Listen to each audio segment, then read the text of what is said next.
Chapter 22. The Scientific Method. A small study room near, but not in, the Ravenclaw dorm, one of the many unused rooms of Hogwarts. Grey stone the floors, red brick the walls, dark-stained wood the ceiling, 4 glowing glass globes set into the 4 walls of the room. A circular table that looked like a wide slab of black marble set on thick black marble legs for columns, but which had proven to be very light, weight and mass both, and wasn't difficult to pick up and move around if necessary. 2 comfortably cushioned chairs, which had seemed at first to be locked to the floor in inconvenient places, but which would, the 2 of them had finally discovered, scoot around to where you stood as soon as you leaned over in a posture that looked like you were about to sit down. There also seemed to be a number of bats flying around the room.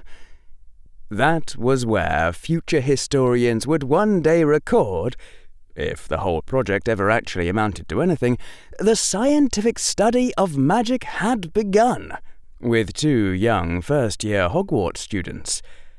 Harry James Potter Evans Verist, theorist, and Hermione Jean Granger, experimenter and test subject.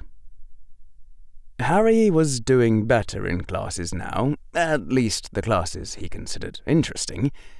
He'd read more books, and not books for 11-year-olds either. He'd practiced Transfiguration over and over during one of his extra hours every day, taking the other hour for beginning occlumency. He was taking the worthwhile classes seriously, not just turning in his homework every day, but using his free time to learn more than was required, to read other books beyond the given textbooks, looking to master the subjects and not just memorize a few test answers to excel. You didn't see that much outside Ravenclaw.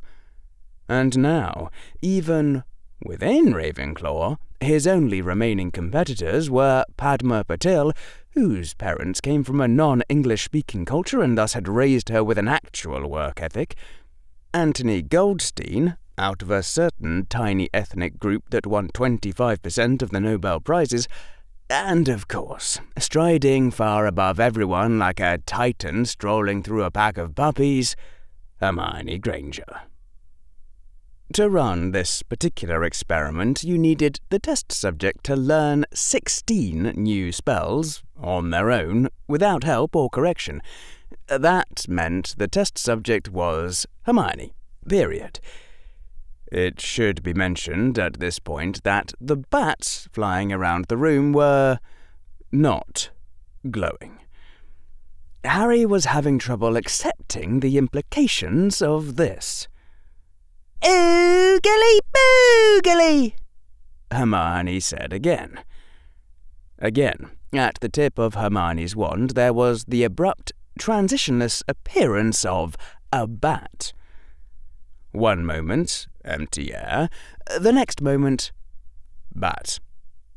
Its wings seemed to be already moving in the instant when it appeared.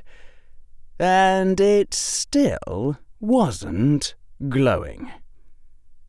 "Can I stop now?" said Hermione. "Are you sure?" Harry said through what seemed to be a block in his throat. "That maybe, with a bit more practice, you couldn't get it to glow?" He was violating the experimental procedure he'd written down beforehand, which was a sin, and he was violating it because he didn't like the results he was getting, which was a mortal sin. You could go to science hell for that, but it didn't seem to be mattering anyway. "What did you change this time?" Hermione said, sounding a little weary. "The durations of the oo, and e sounds. It's supposed to be 3 to 2 to 2, not 3 to 1 to 1. "Oogly boogly," said Hermione. The bat materialized with only one wing and spun pathetically to the floor, flopping around in a circle on the grey stone. "Now, what is it really?" said Hermione. 3 to 2 to 1. "Ooh, girly, boo, girly," said Hermione. This time the bat didn't have any wings at all and fell with a plop like a dead mouse. 3 to 1 to 2. And lo, the bat did materialize, and it did fly up at once toward the ceiling, healthy and glowing a bright green. Hermione nodded in satisfaction. "Okay, what next?" There was a long pause. "Seriously? You seriously have to say oogly, boogly with the duration of the oo, and e sounds having a ratio of 3 to 1 to 2, or the bat won't glow? Why? Why, for the love of all that is sacred? Why? Why not?" Thud, thud, thud. Harry had thought about the nature of magic for a while, and then designed a series of experiments based on the premise that virtually everything wizards believed about magic was wrong. You couldn't really need to say Wingardium Leviosa in exactly the right way in order to levitate something because... Come on! Wingardium Leviosa? The universe was going to check that you said Wingardium Leviosa in exactly the right way, and otherwise it wouldn't make the quill float. No, obviously no, once you thought about it seriously.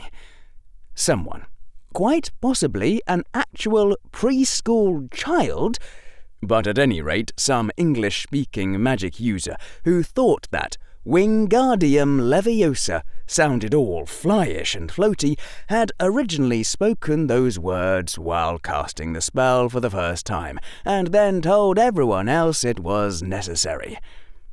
But, Harry had reasoned, it didn't have to be that way. It wasn't built into the universe. It was built into you. There was an old story passed down among scientists, a cautionary tale, the story of Blondlot and the N-rays. Shortly after the discovery of X-rays, an eminent French physicist named Prosper René Blondlot, who had been first to measure the speed of radio waves and show that they propagated at the speed of light, had announced the discovery of an amazing new phenomenon, N-rays, which could induce a faint brightening of a screen. You had to look hard to see it, but it was there. N-rays had all sorts of interesting properties. They were bent by aluminium and could be focused by an aluminium prism into striking a treated thread of cadmium sulfide, which would then glow faintly in the dark.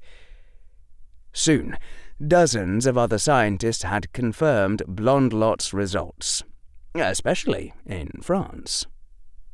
But there were still other scientists in England and Germany who said they weren't quite sure they could see that faint glow.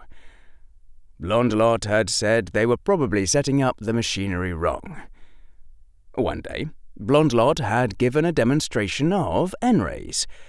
The lights had turned out, and his assistant had called off the brightening and darkening as Blondlot performed his manipulations. It had been a normal demonstration, all the results going as expected, even though an American scientist named Robert Wood had quietly stolen the aluminium prism from the center of Blondlot's mechanism. And that had been the end of N-rays. Reality, Philip K. Dick had once said, is that which, when you stop believing in it, doesn't go away. Blondlot's sin had been obvious in retrospect. He shouldn't have told his assistant what he was doing. Blondlot should have made sure the assistant didn't know what was being tried or when it was being tried before asking him to describe the screen's brightness. It could have been that simple. Nowadays, it was called blinding, and it was one of the things modern scientists took for granted. If you were doing a psychology experiment to see whether people got angrier when they were hit over the head with red truncheons than with green truncheons, you didn't get to look at the subjects yourself and decide how angry they were.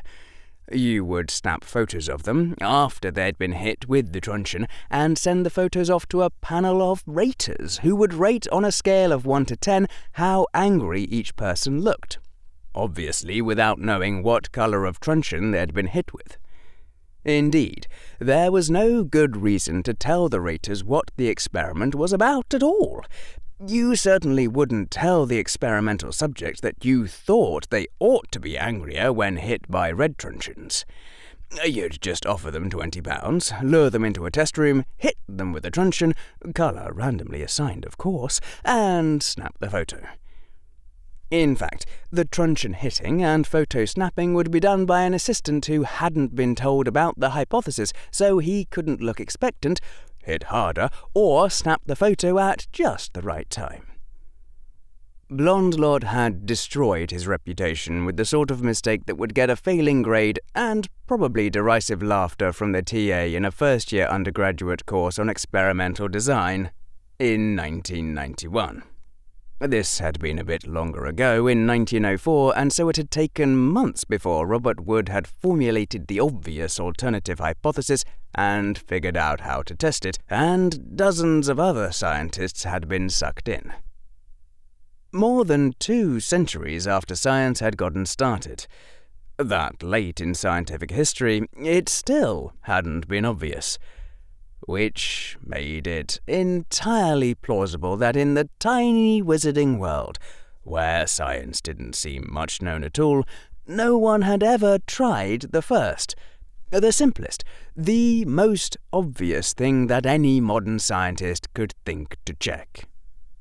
The books were full of complicated instructions for all the things you had to do exactly right in order to cast a spell, and Harry had hypothesized the process of obeying those instructions, of checking that you were following them correctly, probably did do something. It forced you to concentrate on the spell. Being told to just wave your wand and wish probably wouldn't work as well, and once you believed the spell was supposed to work a certain way, once you had practiced it that way, you might not be able to convince yourself that it could work any other way. If you did the simple but wrong thing and tried to test alternative forms yourself. But what if you didn't know what the original spell had been like? What if you gave Hermione a list of spells she hadn't studied yet, taken from a book of silly prank spells in the Hogwarts library, and some of those spells had the correct and original instructions, while others had one changed gesture, one changed word? What if you kept the instructions constant, but told her that a spell supposed to create a red worm was supposed to create a blue worm instead? Well, in that case, it had turned out Harry was having trouble believing his results here.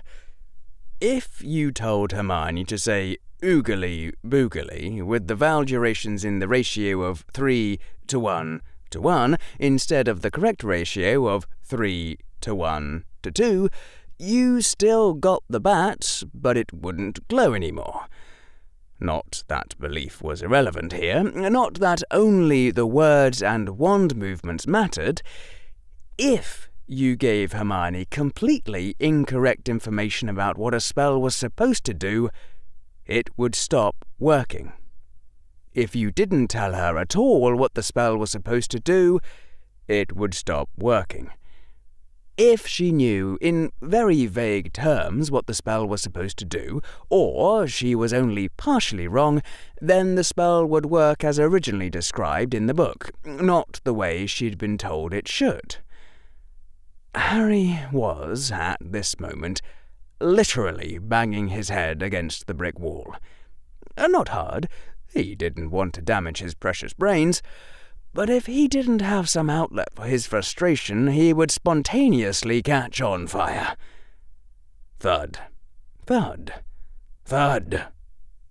It seemed the universe actually did want you to say Wingardium Leviosa, and it wanted you to say it in a certain exact way, and it didn't care what you thought the pronunciation should be any more than it cared about how you felt about gravity.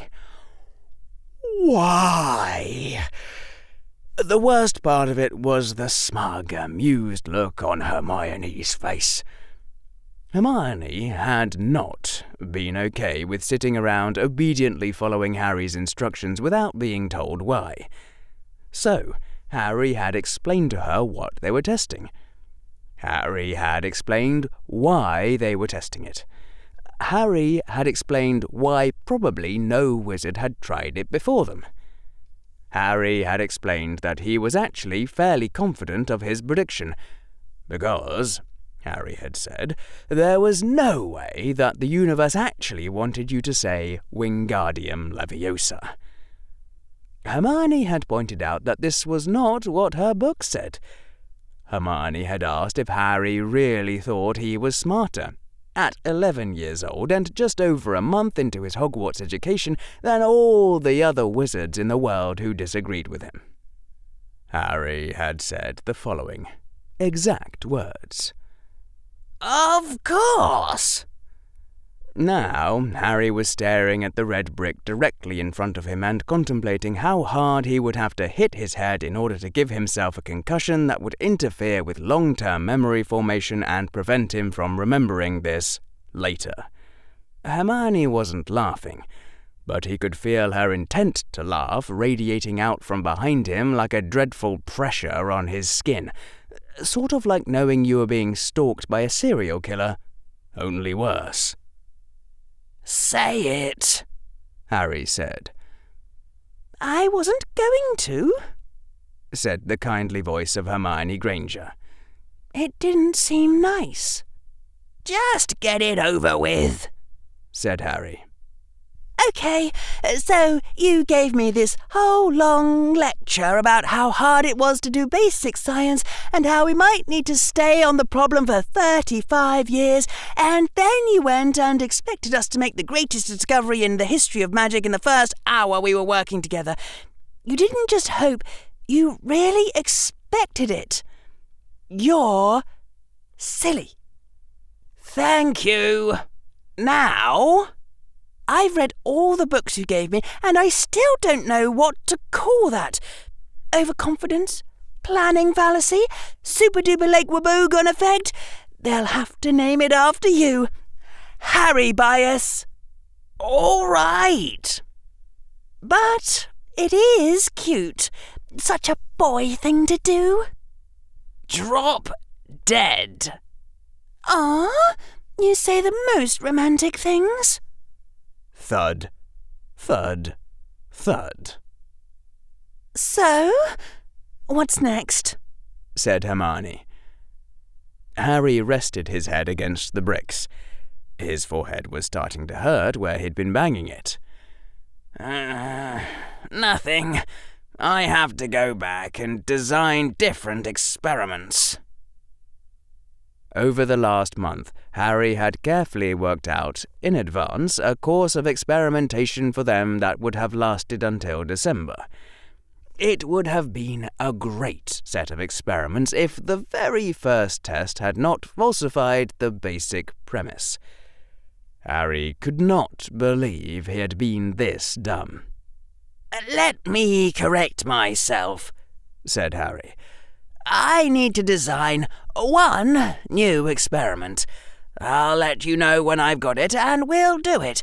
And then I'll design the next one. How does that sound? It sounds like someone wasted a whole lot of effort. Thud. Ow.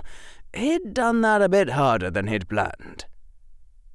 So? Said Hermione. She was leaning back in her chair and the smug look was back on her face. What did we discover today? I discovered, said Harry through gritted teeth, that when it comes to doing truly basic research on a genuinely confusing problem where you have no clue what's going on, my books on scientific methodology aren't worth crap. Language, Mr. Potter. Some of us are innocent young girls. Fine, but if my books were worth a carp, that's a kind of fish, not anything bad, they would have given me the following important piece of advice.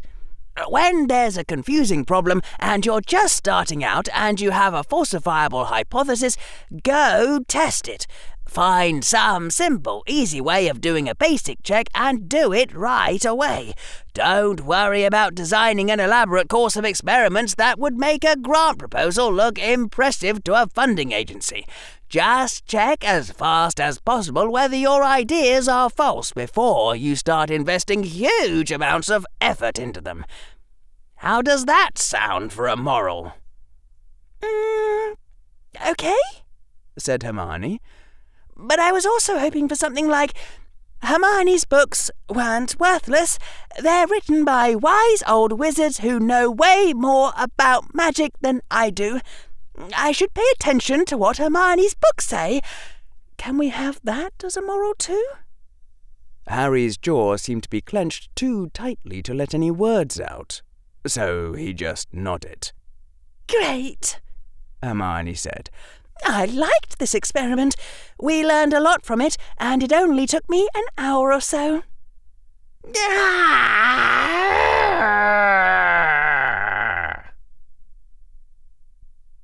In the dungeons of Slytherin, an unused classroom lit with eerie green light, much brighter this time and coming from a small crystal globe with a temporary enchantment, but eerie green light nonetheless, casting strange shadows from the dusty desks.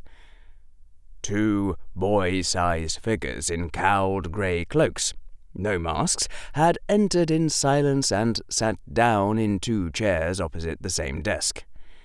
It was the second meeting of the Bayesian conspiracy. Draco Malfoy hadn't been sure if he should look forward to it or not. Harry Potter, judging by the expression on his face, didn't seem to have any doubts on the appropriate mood. Harry Potter looked like he was ready to kill someone. Hermione Granger, said Harry Potter just as Draco was opening his mouth. Don't ask. He couldn't have gone on another date, could he? Thought Draco, but that didn't make any sense. Harry, said Draco, I'm sorry, but I have to ask this anyway. Did you really order the Mudblood girl an expensive mokeskin pouch for her birthday? Yes, I did. You've already worked out why, of course. Draco reached up and raked his fingers through his hair in frustration, his cowl brushing the back of his hand. He hadn't been quite sure why, but now he couldn't say so, and Slytherin knew he was courting Harry Potter. He'd made it obvious enough in defense class. Harry, said Draco, people know I'm friends with you. They don't know about the conspiracy, of course, but they know we're friends, and it makes me look bad when you do that sort of thing. Harry Potter's face tightened. Anyone in Slytherin who can't understand the concept of acting nice toward people you don't actually like should be ground up and fed to pet snakes. There are a lot of people in Slytherin who don't, said Draco, his voice serious. Most people are stupid, and you have to look good in front of them anyway. Harry Potter had to understand that if he ever wanted to get anywhere in life. What do you care what other people think?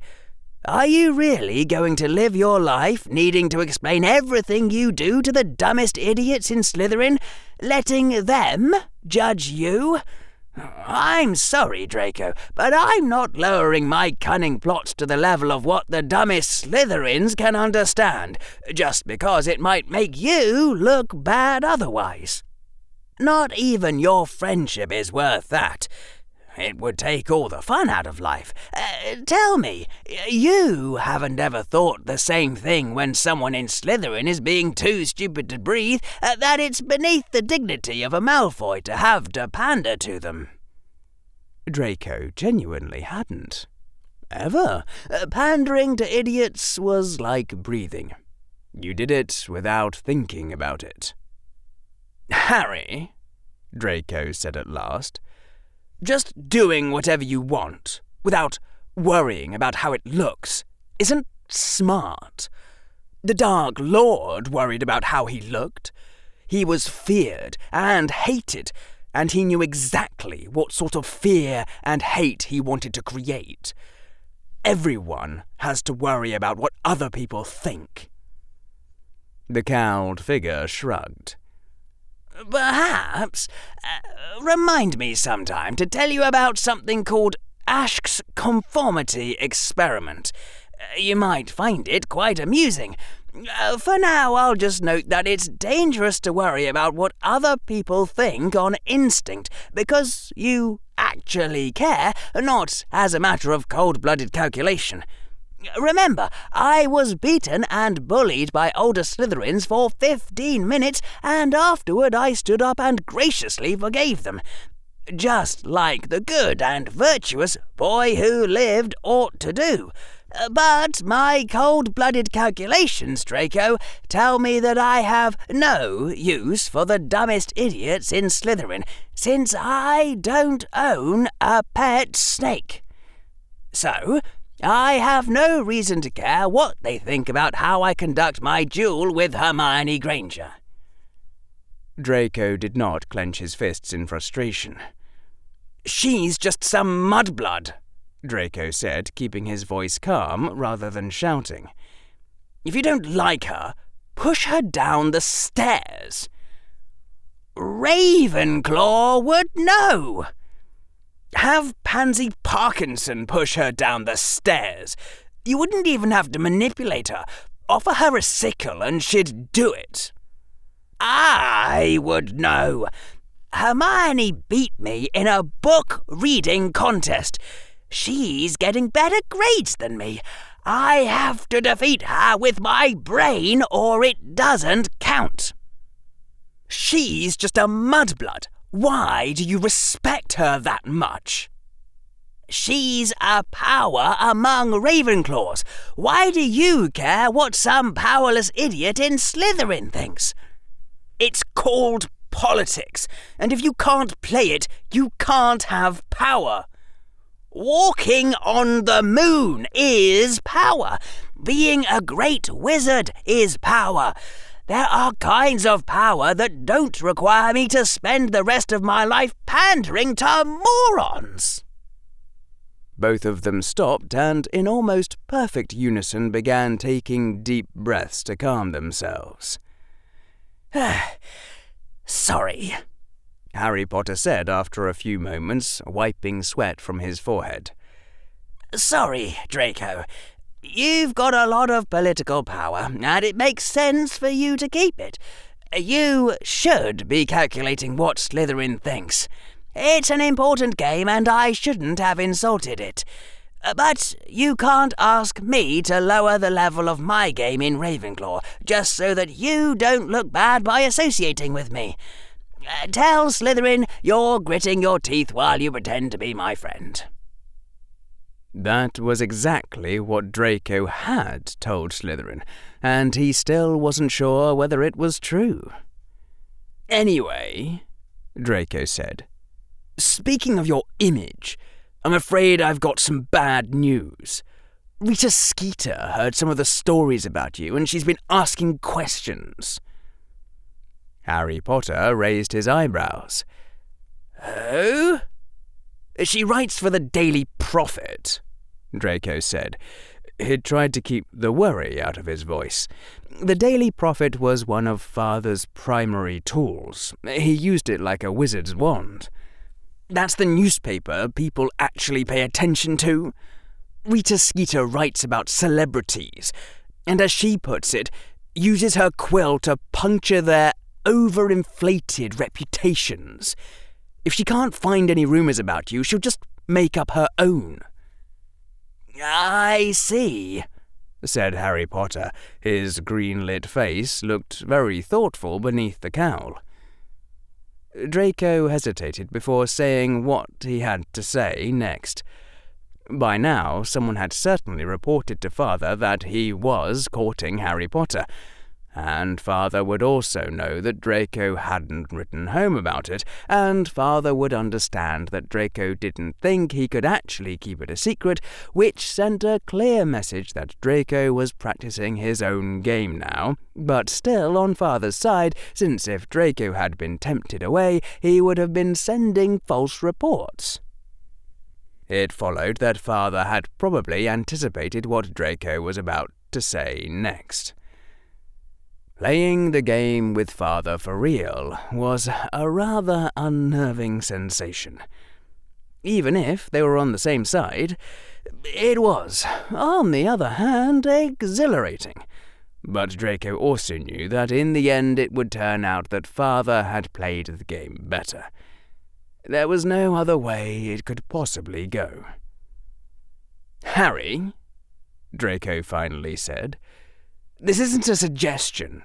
This isn't my advice. Just the way it is. My father could almost certainly quash that article, but it would cost you." That Father had been expecting Draco to tell Harry Potter exactly that was not something Draco said out loud. Harry Potter would work it out on his own, or not. But instead, Harry Potter shook his head, smiling beneath the cowl. "I have no intention of trying to quash Rita Skeeter." Draco didn't even try to keep the incredulity out of his voice. "You can't tell me you don't care about what the newspaper says about you." "I care less than you might think," said Harry Potter. "But I have my own ways of dealing with the likes of Skeeter. I don't need Lucius's help." A worried look came over Draco's face before he could stop it. Whatever Harry Potter was about to do next, it would be something Father wasn't expecting, and Draco was feeling very nervous about where that might lead. Draco also realized that his hair was getting sweaty underneath the cowl. He'd never actually worn one of those before and hadn't realized that the Death Eater's cloaks probably had things like cooling charms. Harry Potter wiped some sweat from his forehead again, grimaced, took out his wand, pointed it upward, took a deep breath and said, "Frigidiro!" Moments later, Draco felt the cold draft. "Frigidiro! Frigidiro! Frigidiro! Frigidiro! Frigidiro!" Then Harry Potter lowered the wand, though his hand seemed a bit shaky, and put it back into his robes. The whole room seemed perceptibly cooler. Draco could have done that too, but still, not bad. "So," Draco said, "science. You're going to tell me about blood." "We are going to find out about blood," Harry Potter said, "by doing experiments." "All right," Draco said. "What sort of experiments?" Harry Potter smiled evilly beneath his cowl and said, "You tell me." Draco had heard of something called the Socratic method, which was teaching by asking questions, named after an ancient philosopher who had been too smart to be a real muggle and hence had been a disguised pureblood wizard. One of his tutors had used Socratic teaching a lot. It had been annoying, but effective. Then there was the Potter method, which was insane. To be fair, Draco had to admit that Harry Potter had tried the Socratic method first, and it hadn't been working too well. Harry Potter had asked how Draco would go about disproving the blood purist hypothesis that wizards couldn't do the neat stuff now they'd done 8 centuries ago because they had interbred with muggleborns and squibs. Draco had said that he didn't understand how Harry Potter could sit there with a straight face and claim this was not a trap. Harry Potter had replied, still with a straight face, that if it was a trap, it would have been so pathetically obvious that he ought to be ground up and fed to pet snakes. But it was not a trap. It was simply a rule of how scientists operate that you have to try to disprove your own theories. And if you made an honest effort and failed, that was victory. Draco had tried to point out the staggering stupidity of this by suggesting the key to surviving a duel was to cast Avada Kedavra on your own foot and miss. Harry Potter had nodded. Draco had shaken his head. Harry Potter had then presented the idea that scientists watched ideas fight to see which ones won, and you couldn't fight without an opponent.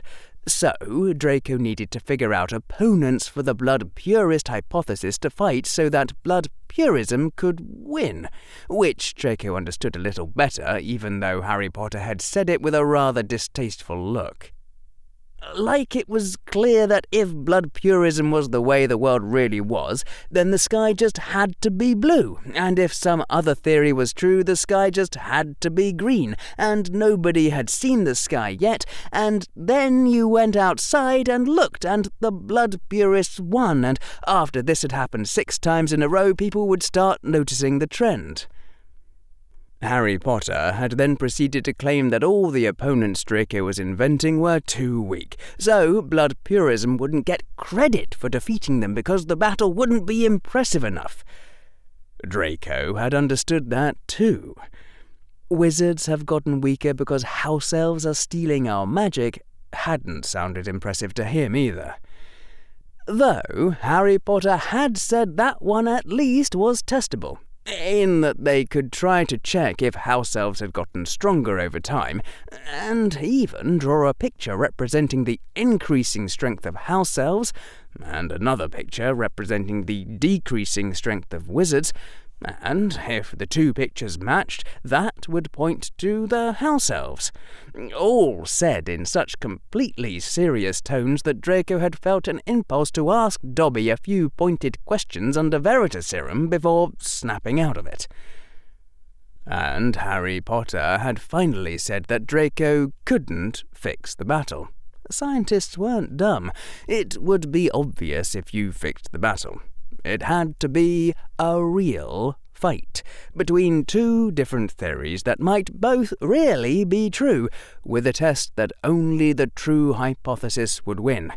Something that actually would come out different ways depending on which hypothesis was actually correct. And there would be experienced scientists watching to make sure that was exactly what happened. Harry Potter had claimed that he himself just wanted to know how blood really worked, and for that he needed to see blood purism really win, and Draco wasn't going to fool him with theories that were just there to be knocked down. Even having seen the point, Draco hadn't been able to invent any plausible alternatives, as Harry Potter put it, to the idea that wizards were getting less powerful because they were mixing their blood with mud. It was too obviously true. It was then that Harry Potter had said, rather frustrated, that he couldn't imagine Draco was really this bad at considering different viewpoints. Surely there had been Death Eaters who had posed as enemies of blood purism and had come up with much more plausible-sounding arguments against their own side than Draco was offering. If Draco had been trying to pose as a member of Dumbledore's faction and come up with the house elf hypothesis, he wouldn't have fooled anyone for a second. Draco had been forced to admit this was a point. Hence, the Potter method. "Please, Dr. Malfoy," whined Harry Potter. "Why won't you accept my paper?" Harry Potter had needed to repeat the phrase, "Just pretend to be pretending to be a scientist," 3 times before Draco had understood. In that moment, Draco had realized that there was something deeply wrong with Harry Potter's brain, and anyone who tried legitimacy on it would probably never come back out again. Harry Potter had then gone into further and considerable detail. Draco was to pretend to be a Death Eater who was posing as the editor of a scientific journal, Dr. Malfoy, who wanted to reject his enemy, Dr. Potter's paper on the heritability of magical ability. And if the Death Eater didn't act like a real scientist would, he would be revealed as a Death Eater and executed, while Dr. Malfoy was also being watched by his own rivals and needed to appear to reject Dr. Potter's paper for neutral scientific reasons, or he would lose his position as journal editor. It was a wonder the Sorting Hat wasn't gibbering madly in St. Mungo's. It was also the most complicated thing anyone had ever asked Draco to pretend, and there was no possible way he could have refused the challenge. Right now, they were, as Harry Potter had put it, getting in the mood.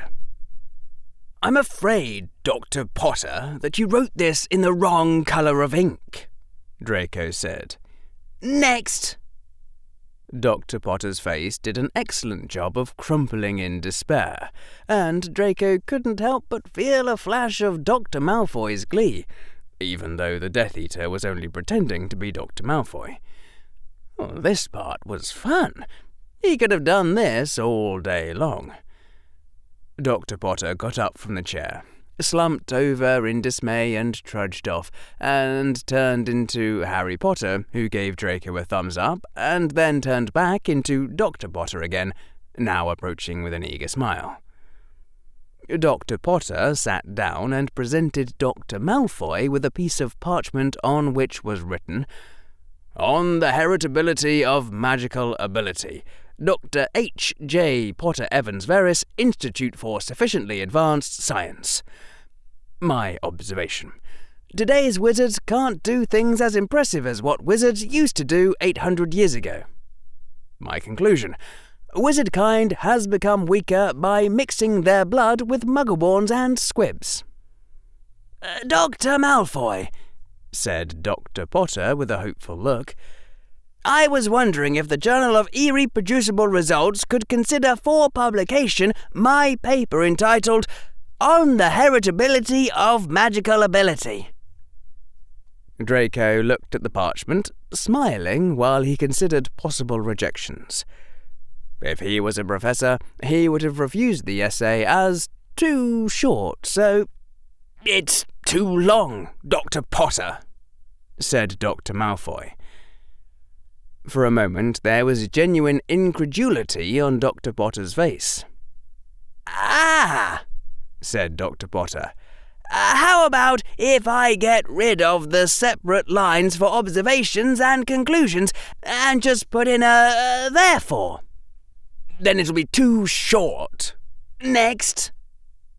Dr. Potter trudged off. "All right," said Harry Potter.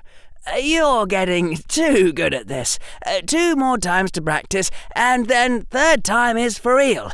No interruptions between. I'll just come in straight at you, and that time you'll reject the paper based on the actual content. Remember, your scientific rivals are watching. Dr. Potter's next paper was perfect in every way. A marvel of its kind, but unfortunately had to be rejected because Dr. Malfoy's journal was having trouble with the letter E. Dr. Potter offered to rewrite it without those words, and Dr. Malfoy explained it was really more of a vowel problem. The paper after that was rejected because it was Tuesday. It was, in fact, Saturday. Dr. Potter tried to point this out and was told, "Next!" Draco was starting to understand why Snape had used his hold over Dumbledore just to get a position that let him be awful to students.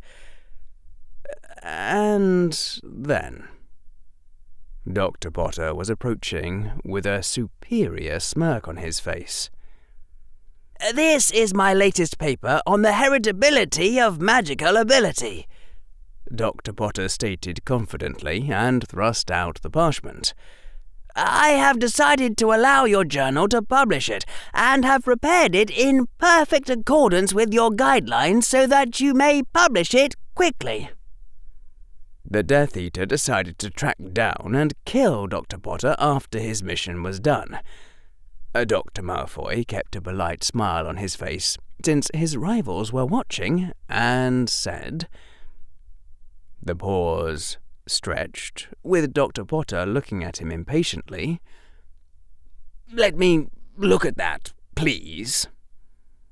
Dr. Malfoy took the parchment and perused it carefully. The Death Eater was starting to get nervous about the fact that he wasn't a real scientist, and Draco was trying to remember how to talk like Harry Potter. "You, need to consider other possible explanations for your, observation besides just this one." Really? Interrupted Dr. Potter.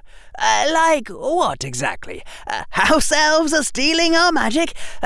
My data admit of only one possible conclusion, Dr. Malfoy. There are no other plausible hypotheses. Draco was trying furiously to order his brain to think. What would he say if he was posing as a member of Dumbledore's faction?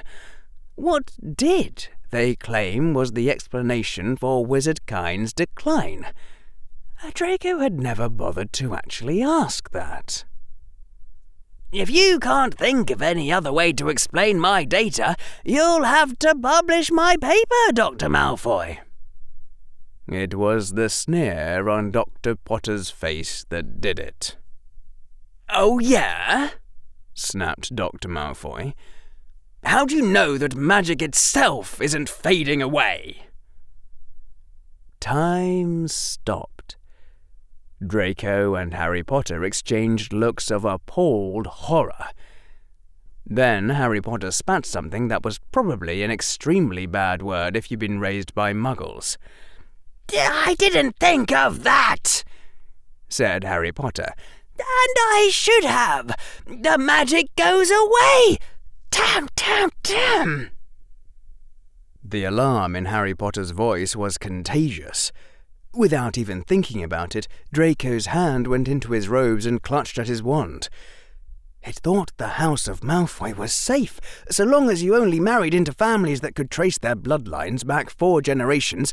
You were supposed to be safe. It had never occurred to him before that there might be nothing anyone could do to stop the end of magic. "Harry, what do we do?" Draco's voice was rising in panic. "What do we do?" "Let me think." After a few moments, Harry grabbed from a nearby desk the same quill and roll of parchment he'd used to write his pretend paper and started scribbling something. "We'll figure it out," Harry said, his voice tight. If magic is fading out of the world, we'll figure out how fast it's fading and how much time we have left to do something.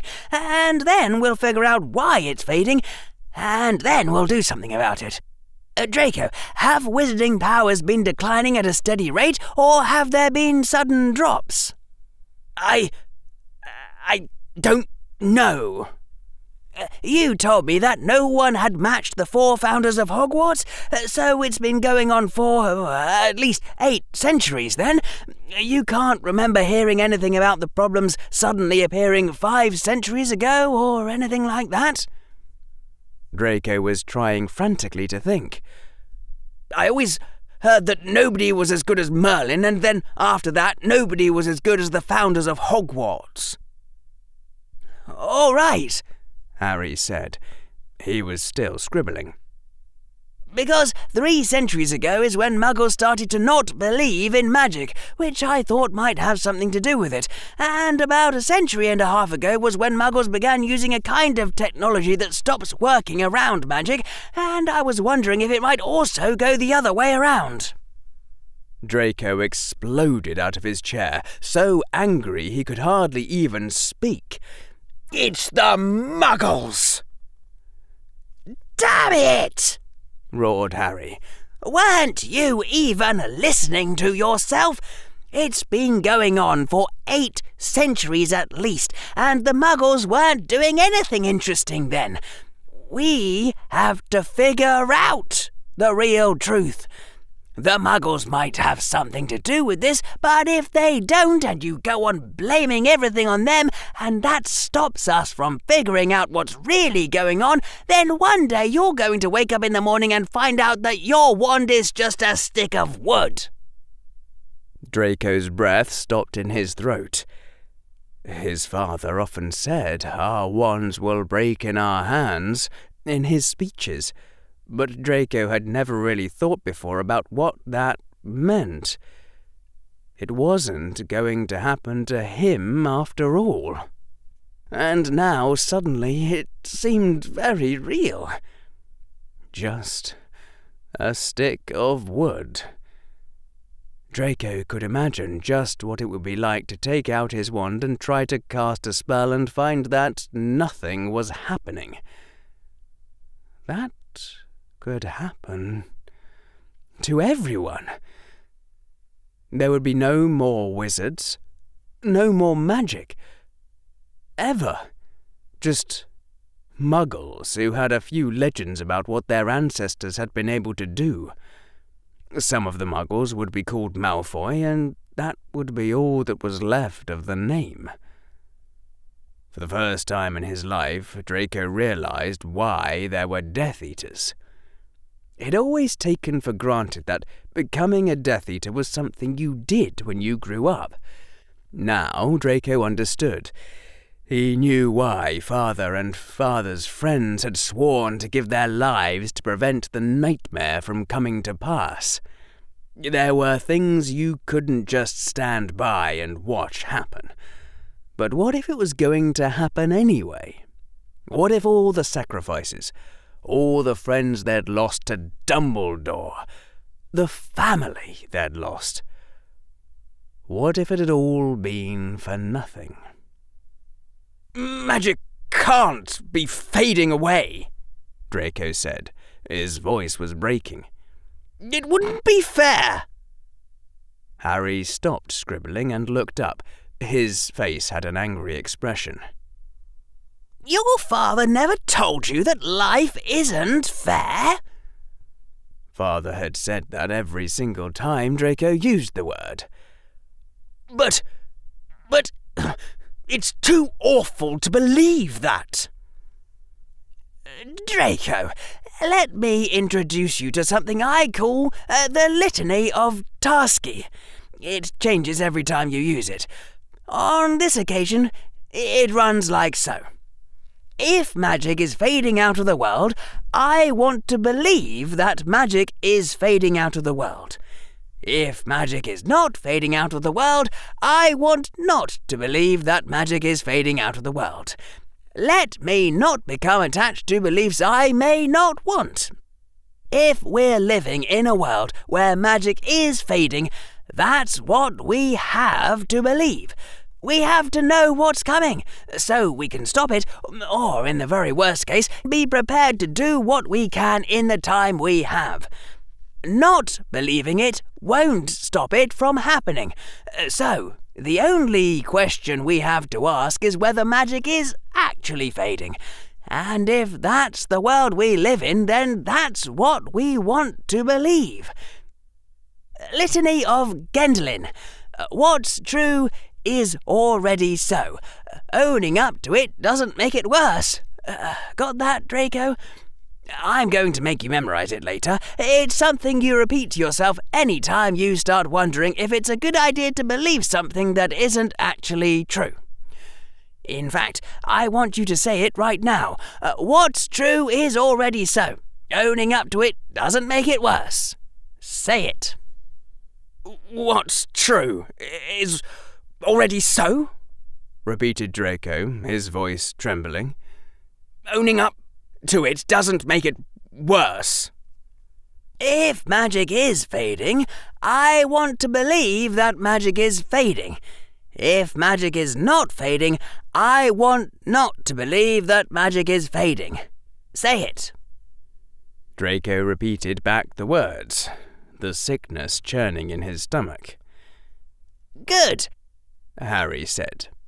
Remember, it might not be happening, and then you won't have to believe it either. First, we just want to know what's actually going on, which world we actually live in.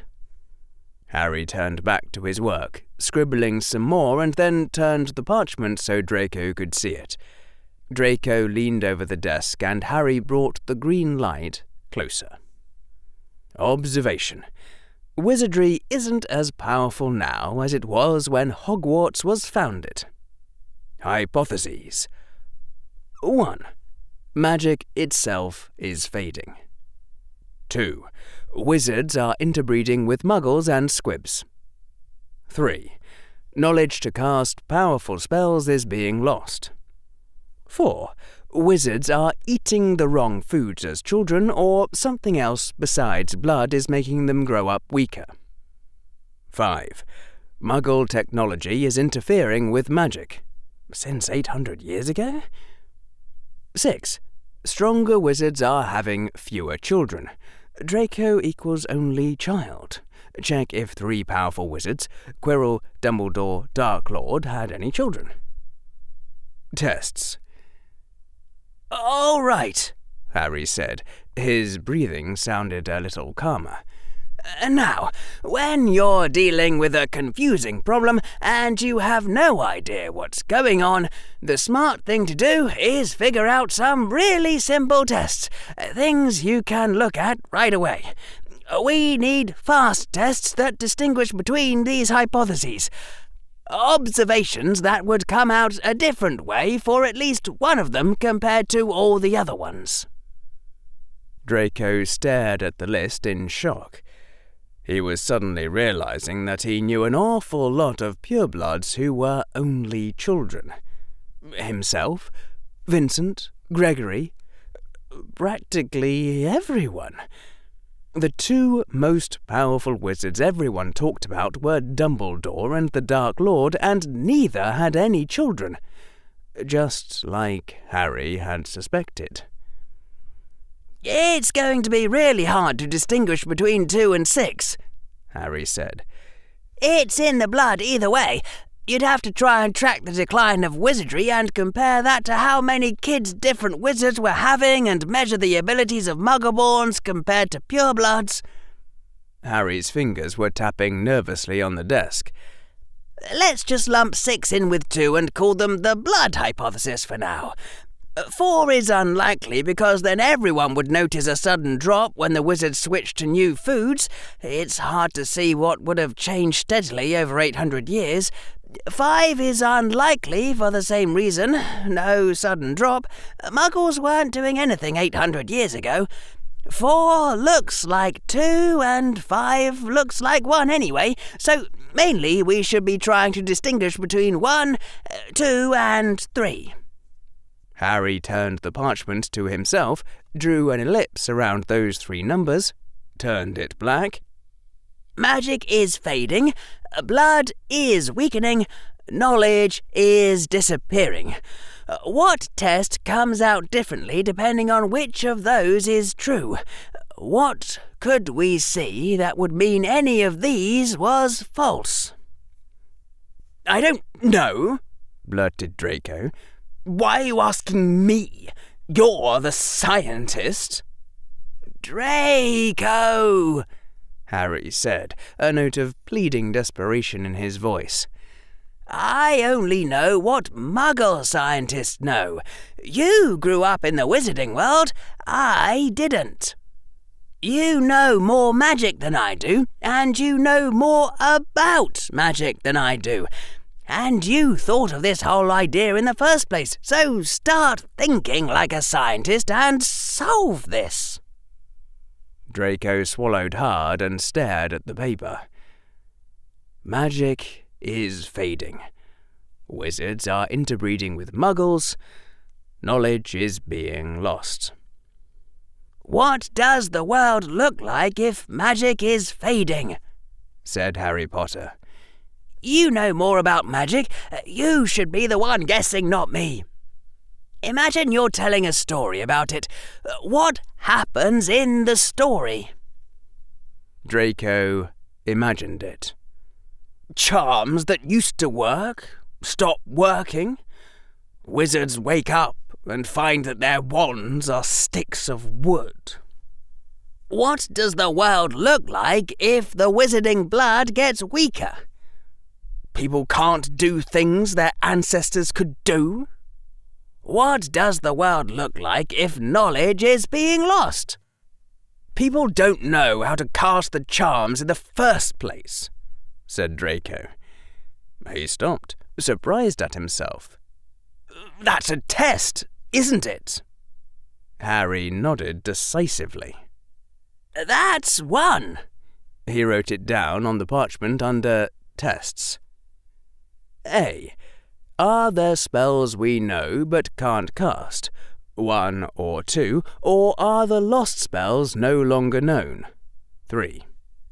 So, that distinguishes between 1 and 2 on the one hand, and 3 on the other, said Harry. Now we need some way to distinguish between 1 and 2. Magic fading, blood weakening. How could we tell the difference? What kind of charms did students used to cast in their first year at Hogwarts? Said Draco. If they used to be able to cast much more powerful charms, the blood was stronger. Harry shook his head. Or magic itself was stronger. We have to figure out some way of telling the difference. Harry stood up from his chair, began pacing nervously through the classroom. No, wait, that might still work. Suppose different spells use up different amounts of magical energy. Then, if the ambient magic weakened, the powerful spells would die first. But if the spells everyone learns in their first year would stay the same... Harry's nervous pacing sped up. It's not a very good test. It's more about powerful wizardry being lost versus all wizardry being lost. Someone's blood could be too weak for powerful wizardry, but strong enough for easy spells. Draco, do you know if more powerful wizards within a single era, like powerful wizards from just this century, are more powerful as children? If the Dark Lord had cast the cooling charm when he was 11, could he have frozen the whole room? Draco's face screwed up as he tried to recollect. I can't remember hearing anything about the Dark Lord, but I think Dumbledore's supposed to have done something amazing in his Transfiguration OWLs in 5th year. I think other powerful wizards were good in Hogwarts too. Harry scowled, still pacing. They could just be studying hard.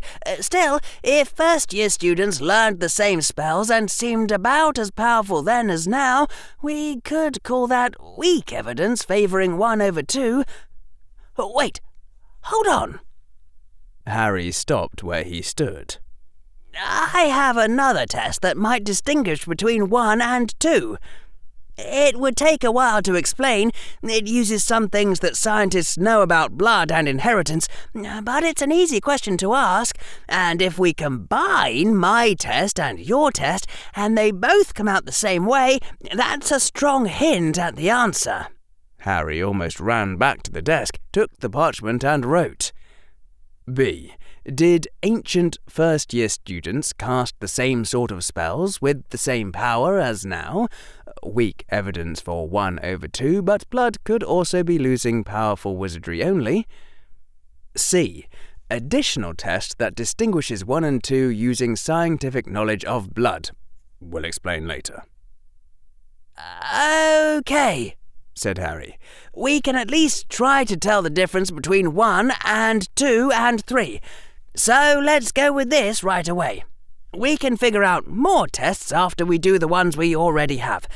Now, it's going to look a little odd if Draco Malfoy and Harry Potter go around asking questions together, so here's my idea.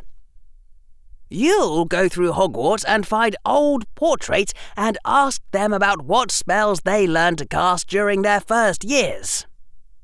They're portraits, so they won't know there's anything odd about Draco Malfoy doing that. I'll ask recent portraits and living people about spells we know but can't cast. No one will notice anything unusual if Harry Potter asks weird questions. And I'll have to do complicated research about forgotten spells, so I want you to be the one to gather the data I need for my own scientific question. It's a simple question, and you should be able to find the answer by asking portraits. You might want to write this down. Ready? Draco sat down again and scrambled in his book bag for parchment and quill. When it was laid down on the desk, Draco looked up, face determined. Go ahead. Find portraits who knew a married squib couple. Don't make that face, Draco. It's important information. Just ask recent portraits who are Gryffindors or something. Find portraits who knew a married squib couple well enough to know the names of all their children. Write down the name of each child and whether that child was a wizard, a squib, or a muggle. If they don't know whether the child was a squib or a muggle, write down non-wizard. Write that down for every child the couple had. Don't leave any out. If the portrait only knows the name of the wizarding children, not the names of all the children, then don't write down any data from that couple. It's very important that you only bring me data from someone who knows all the children a squib couple had. Well, enough to know them all by name. Try to get at least 40 names total if you can, and if you have time for more, even better. Have you got all that? Repeat it, Draco said when he was done writing, and Harry repeated it. I've got it, Draco said. But why? It has to do with one of the secrets of blood that scientists already discovered. I'll explain when you get back.